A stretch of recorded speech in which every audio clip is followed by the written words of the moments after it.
On a busy day at a train station, everyone was minding their own business, when suddenly the train driver shouted for everyone to get out of the way, as the train controls had malfunctioned. Hearing this, everyone started to run away, but a woman's baby stroller got stuck on the tracks. As the train draws near, everyone told her to get away from there. Then suddenly, a guy wearing a hoodie disappeared from the crowd and reappeared in front of the train, stopping it with his bare hand. The impact caused the train to fall off the tracks. As the woman was about to thank her savior, she became terrified upon seeing the guy's face and screamed loudly because he was a zombie. This is the story of Zombie. Zom from zombie and B from zombie. Although he doesn't know his age because he isn't sure when he died, but he has a dream, and that is to become friends with humans so he doesn't get discriminated against. With that dream in mind, he continued to improve himself. Although it's still far from happening, he believes that as long as he works hard, he will succeed. To achieve this, he helped countless humans. He stopped a plane from falling into a stadium and saved kids stuck in a burning building. Originally, he wasn't that strong, but according to his memory, a zombie outbreak caused an apocalypse. At that time, he was studying in school, and because it happened so quickly, he wasn't able to escape. He then gets bitten by a zombie, turning him into an ordinary zombie that followed the horde. One day, humans began to appear who didn't talk reasons and pointed guns and missiles at the zombies, slaughtering them in millions. And not only did they use zombies as fuel, they also created a perpetual energy machine by exploiting zombies and using them as a source of electricity. Although he doesn't know why zombies want to eat humans and humans want to slay zombies, he decided to change himself to survive. He started working out by running on treadmills, lifting heavy weights, and swimming in the ocean. He also avoided meat and only ate protein powder instead. And although he was tired, he continued to train even at night, and eventually became so strong that he is almost invincible. Now that he had power and knowledge, he wanted to live in human society and help change their perspective of zombies, so he could be a law-abiding and good zombie. Later, when he checked his fridge, he noticed there was no food left. So he decided to go to a convenience store, where the cashier mistook his face for a mask and asked if he felt uncomfortable wearing it all day. Although confused about the mask reference, he replied that no, he didn't. As he bought too many groceries, the store employee helped him carry them to the truck. And as he watched them while singing, 2 people were stalking him from the bushes, intending to see him unmasked. Later, he says goodbye to the store employees and notices a wanted poster of a zombie he knows. The guys monitoring him questioned whether he was really the guy who lifted a plane, or if it was false information spread by the media, and to find out, they schemed to unmask him. Suddenly, they were extremely shocked as Zom lifted a truck and flew into the sky, leaving them in a state of shock. Meanwhile, in a ruined city, a zombie child was hungry and asking his mother for food. Just then, Zom landed in the city while carrying the truck, and the zombies were happy that their king had returned. One of the kids asked why he didn't drive the truck like humans, to which he replied that he didn't have a driving license. This was a city he had conquered that is far away from humans, and he ordered all the zombies to use eggs to replace the protein they got from eating humans. He then inquired about Goo and the rest, and a kid replied that they were in the main hall of the hotel. As he entered the hotel, all his subordinates, who are SSS-ranked zombies, greeted him. He then gave Goo his wanted poster, and Goo apologized for his inability to control himself around humans. As he sits on the throne that is a couch, he is informed by Blackie that although their numbers were increasing steadily, they had to change bases multiple times to hide from humans. Another zombie named Vermint suggested fighting humans, but Zom declined as he considers humans to be terrifying. Suddenly, they hear an approaching sound, and it turns out to be a combat aircraft carrying a woman whom everyone addresses as the president. Her subordinate informs her that everything is ready, and the armed nuclear warhead is set to detonate in 20 minutes. This news makes her happy as she plans to employ it against the zombies. Realizing that it's the humans, Vermint asks for permission to fight, but Zom declines, as he will lose control the moment he gets close to a human. He orders Vermint to evacuate the citizens first, while he deals with the humans. Meanwhile, the humans deploy soldiers to rescue the citizens and evacuate them within 20 minutes. They also have an elite soldier named Marshall on standby, ready to engage when a boss-level zombie appears. As the zombies were retreating, someone from another aircraft was monitoring them. Then a green-haired guy calls this person Faye and informs him that the Beyonder Academy has located the zombies. Faye then orders him to deploy a group of humans trapped in cages in front of the zombies and as he did, it caused the zombies to swarm around the cages. The human soldiers are then informed about signs of human life detected in the area and are ordered to proceed to the marked location immediately. Following the orders, they begin to shoot at the zombies. However, one of the soldiers questions why a certain zombie isn't dying. This particular zombie is Zom, who is protecting the kid zombies from getting shot. Since their guns aren't working, their squad leader pulls out a bazooka and fires at Zom, causing a massive explosion. His subordinate then informs him that it wasn't a zombie, but a hero who wears zombie mask and has been helping people lately. The squad leader realized that he shot the wrong person, but Zom remained completely unaffected by the explosion. Meanwhile, Faye was informed that almost all the civilians had been rescued. As this wasn't part of his plans, he ordered his subordinate to deploy number 69.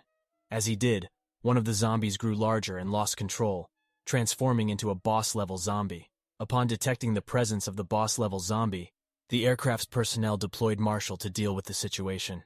At the same time, the soldiers near Zom were alerted about the situation. Since the squad leader mistook Zom for a human, he quickly rushed at him and carried him to safety. He then tossed Zom into the armored van and instructed the driver to escape quickly. While they were driving away, a pink-haired girl asked Zom if he really was the masked guy who helps people and why he always wore that mask. Confused by the recent events, Zom let out an awkward laugh. Upon arriving at a safe location, the squad leader was informed about the appearance of a boss monster. But there's nothing to worry about, as the Blade Club Marshal would deal with it. Then Zom heard a familiar voice, and as the girl was instructing everyone to evacuate, she looked behind her and saw that Zom was gone. Meanwhile, the zombie threw a bus at the soldiers, but Marshall stepped in and effortlessly cut the bus in half. He told the soldiers to evacuate and leave the area to him. As the zombie rushed to attack him, he immediately used his sword to eliminate it. He then noticed Zom approaching the remains of the boss zombie. Zom apologized, saying that it wasn't their fault as they couldn't control themselves. Realizing that Zom was also a zombie, Marshall rushed to attack, but Zom easily defeated him. Back on the aircraft, news arrived of Marshall's success in defeating the boss monster. The president ordered this achievement to be recorded as part of his contribution. However, another boss-level zombie was detected, and Marshall's life signals were fading while they hadn't been able to evacuate all the citizens. Angry, the president vanished from the aircraft and rushed to attack Zom, but her sword instantly shattered upon colliding with him. She then quickly backed away while Zom said that he had already apologized. Seeing that Zom could talk, she suspects him to be some kind of mutant or variant. She then took out her enhanced sword and rushed to attack, but Zom swiftly got behind her, and she also swiftly got behind him. Then she used one of her deadly skills, Red Blade Cleave, which caused everything to be cut in half, but Zom easily dodged it, making her even angrier. Despite her subordinate informing her that evacuating all the civilians was done, she kept chasing Zom and asked him why he was running, to which he replied that if he didn't, he would get cut in half. As she couldn't catch up no matter how she tried, so she uses a method called Iato Level 2 that uses her bionic leg at full power, helping her catch up with Zom. She struck him mid-air, causing him to fall head first, which made her think that he was defeated. Meanwhile, as Faye is informed that all the citizens were rescued, he orders his subordinate to use the spy that is in the Beyonder Academy's aircraft. Then the spy presses a red button, which launches the nuke, and as the soldiers were celebrating their victory, the pilot tells them not to, as there was a spy among them who launched the nuke. Hearing this, everyone goes into a state of panic. Meanwhile, the president is informed of the situation, and they are lowering the aircraft's altitude, so she has to jump, or they won't be able to escape the explosion. And as she was about to jump, she realized that her bionic leg is out of power due to using it all up to catch up with Zom. She also didn't charge it before heading out. While she was wondering what to do, Zom appeared beside her and gripped her clothes while continuously shaking her, and launched her into the air, causing her to safely enter the aircraft. As the nuke is getting closer, Zom jumps at it and barehandedly catches it in mid-air, which shocks everyone. Then the nuke detonates, causing a massive explosion that starts a fire. As the dust clears out, Zom is completely fine, but his clothes get ripped. Then Faye tells his subordinate that it's time to go, but the guy replies that there's still a life signature in the area of the explosion. He replies that it isn't the first time they fought against someone from the Beyonder Academy, and it won't be the last time either, so they'll get them next time. Meanwhile, the president is depressed as she has spent her whole life eliminating zombies, only to be saved by one in the end. Then her subordinate informs her that it's a misunderstanding and that the guy isn't a zombie. Instead, he is a masked hero who has become famous lately for saving many people. And he started to live in the city recently, so he just likes to hide his identity with a mask. Later, Zom arrives in the city and enters a phone booth to call Vermont, who assures him they are all safe and looking for a place to stay. Zom then tells him that he will meet them again when they find a place to settle down. As he types the password to enter his apartment, the president is informed of his location, and as they were looking at him through security cameras, Zom looked back at them, which made them even more confused. Later, as he was lifting weights, he wondered if his family is settled down and if he should visit them soon. Suddenly, the president kicks open the door and instructs her subordinate to take everything from his kitchen, bathroom, and bedroom. Confused, Zom asks what they are doing and says that he will call the police. Then the president informs him that they are from the Beyonder Academy and that he has been accepted to the academy. From now on, he is a member of the academy. Before he can say something, she instructs her subordinate to take him as well, and as they do, he continues to say that he is a zombie, while the guy tells him to stop pretending. Later, they were finally able to take him, but the pink-haired girl asked the president if they could really enlist him on their own, as the academy has strict criteria for recruitment. Moreover, the academy dorms are all taken, and if they were to enroll him now, he wouldn't have any place to stay. She replies that it's fine, as he will be staying with her. Later, after moving everything, the guys left, leaving Zom and the president alone. Zom asks if he will be staying and sleeping here, to which she replies affirmatively and asks if he wants to sleep with her. Zom quickly declines, saying that he didn't mean it that way, as it's absurd for a zombie to sleep with a human. She then informs him that he will be sleeping in the guest room, and as he was about to explain that he isn't a human, the president takes out her leg, which shocks Zom, and he inquires about it, to which she replies that she amputated it herself. When she was a child, a zombie outbreak occurred in her village, and her parents became zombies who bit her leg. In order to survive, she cut off her leg and eliminated her parents who turned into zombies. From that day on, she hates zombies and vowed to eliminate all zombies. Realizing her backstory, he decided to hide his identity as a zombie, and changed the subject by asking about the academy. She informs him that 1,000 years ago was the first zombie outbreak, and in order to survive, their ancestors created the academy 2 centuries after the first outbreak. The academy's sole purpose is to fight against zombies, and through the years, it has nurtured countless talents to fight against zombies. Although Zom's memory is blurry, he believes that he became a zombie in the first outbreak, making him 1,000 years old. She then tells him to report to the academy tomorrow, as she had already enlisted him through a back channel. As he was thinking of not going, the president tells him not to run away, as the academy would investigate his reasons for running away. Before leaving, she introduces herself as Violet, and informs him that Dawn will be the one to take him to the academy, as he is already familiar with her. This confuses him as he has never known anyone named Dawn. Later, he meets the girl named Dawn, who is the pink-haired girl he met earlier, but he still doesn't recognize her. She then informs him that they were together in the armored van. He quickly recognizes her and says that she was small back then. Hearing this, she becomes angry, but decides not to argue with her future schoolmate. She then guides him to the entrance exam. Zom asks her if it's necessary to take the exam, to which she replies that it is, as the exam is meant to test both his physical ability and his ability to slay zombies. For example, the world record for sprinting 100 meters is 9.58 seconds, so in order to pass the exam, he must finish it in 9.97 seconds. Learning this, he finally understands what Beyonder means in Beyonder's academy. Dawn then asks what he thought it meant. Zom replies that he thought it was an insane asylum and that they were all crazy people. Later, as the exam begins, many people who are here to take the exam are present, and while Dawn was trying to see what was happening by climbing on Zom's shoulder, she got into an argument with a guy.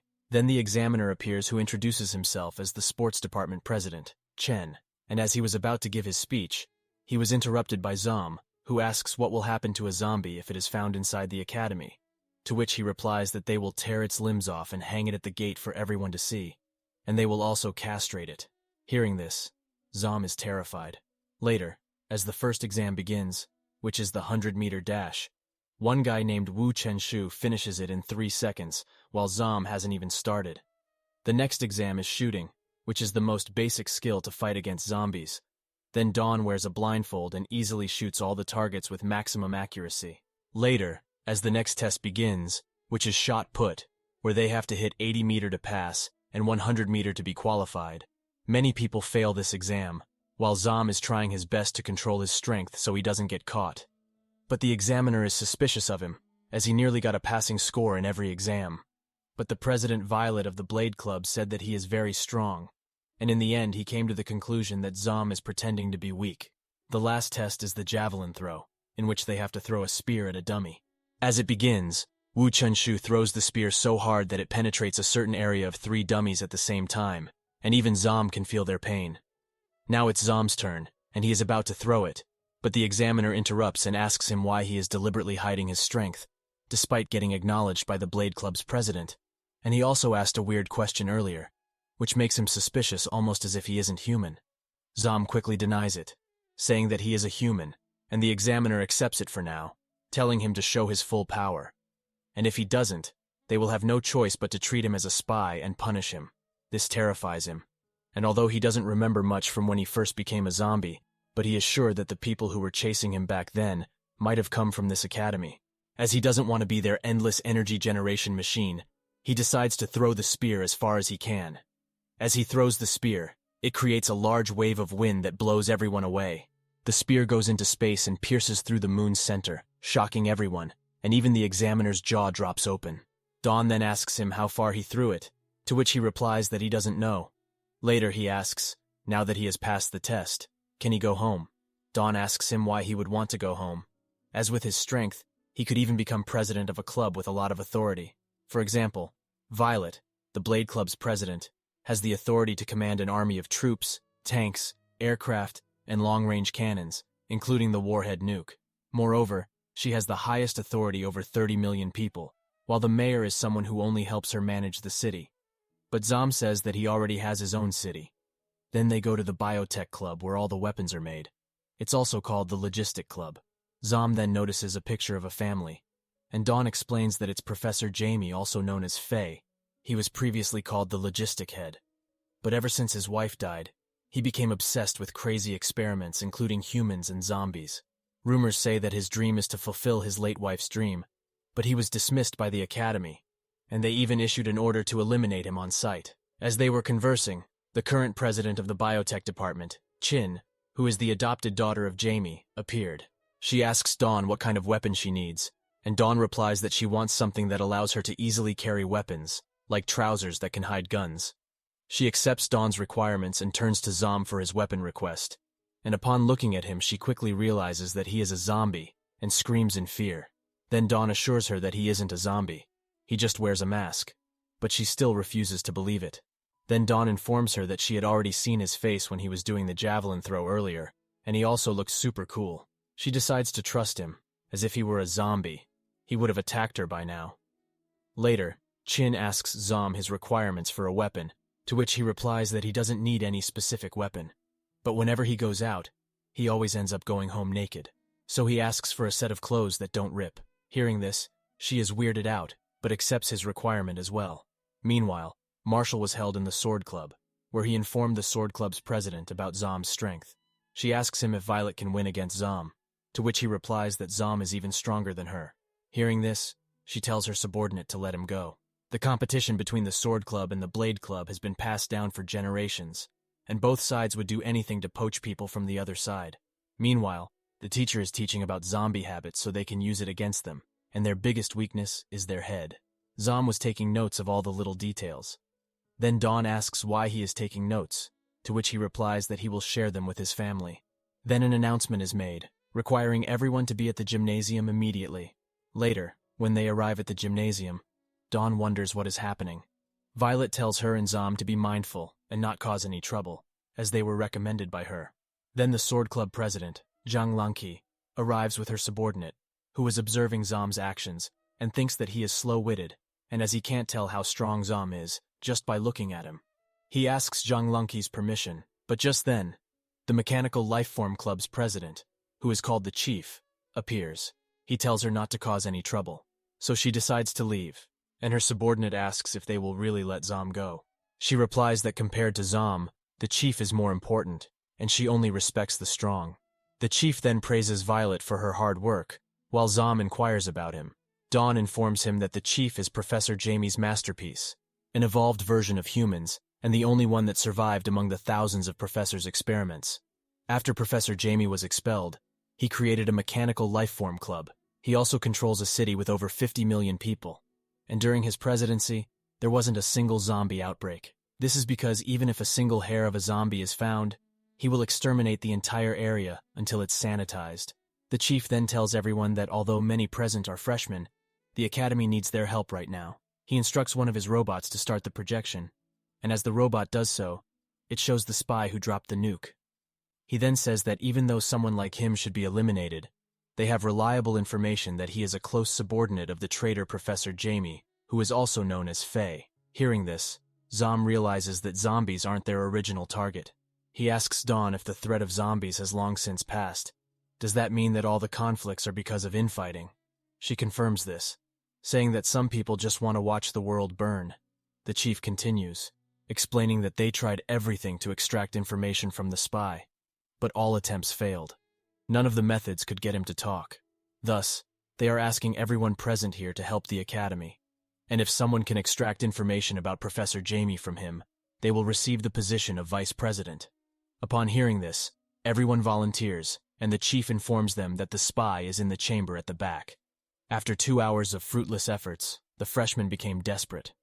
At first, the methods were normal, but they gradually became more unorthodox. Dawn asks Zom if he can make the spy speak. Zom replies that he can even make him sing.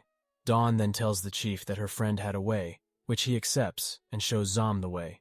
Dawn wonders why he stepped out now since she thought he liked to keep a low profile. Zom's subordinates had always been obedient, but recently they started to lose control. So he believes that the spy might have some answers. As he enters the chamber, the spy tells him to give up, as he will never betray the one he calls Brother Frey. Zom ignores him and makes a small cut on his hand. This action causes the spy to burst into laughter, challenging Zom to use more strength. Zom then commands him to stand up, and he obediently complies, shocking everyone. Zom is able to control the spy by using his zombie virus to manipulate his brain. He then asks for the spy's name, and he replies that his name is Xiao Kai. Meanwhile, Dawn and Violet had mistaken Zom's virus for a mind control ability. Zom continues his interrogation, inquiring why the zombies were randomly going berserk. Xiao Kai informs him that it's because they dropped a medicine created by Faye into the city. When the zombies consumed the medicine, it allowed a certain level of control over them, enabling them to attack humans and gather data on Beyonder Academy. Zom asks why they're doing this, to which Xiao Kai replies that he doesn't know either, but Faye claimed to be doing something great. Zom then asks about Faye's whereabouts. Xiao Kai responds that he's in a secret base 500 meters below H City. Zom instructs him to turn around, and before leaving, he uses the zombie language and says that they are terrible people, and also informs him that he placed a virus in Xiao Kai's head so he could trigger his demise if he wants, which the spy understands. Meanwhile, Faye is informed that their spy has confessed, and they should be aware of his location by now. Faye brushes it off, saying that it's fine, and tells them to continue as planned. But his subordinates express his concern that dealing with those people could be dangerous. Faye says that it's fine as the experiment is almost complete, and it's perfect if they were to come here, as he wants them to witness this historical moment, the birth of a completely new life form. Meanwhile, when Zom came out of the chamber, he noticed everyone's shocked reaction to his mind control ability. Then the chief praises Zom, and as promised, he will make him the vice president. So he tells Zom to follow him for the registration process. Jean Lanki's subordinate mentions that he doesn't recall any registration process for becoming a vice president, so they decided to follow them. Upon arriving in an abandoned industrial area, Zom asks the chief about their purpose there. The chief evades the question, and instead asks Zom when he started learning human language.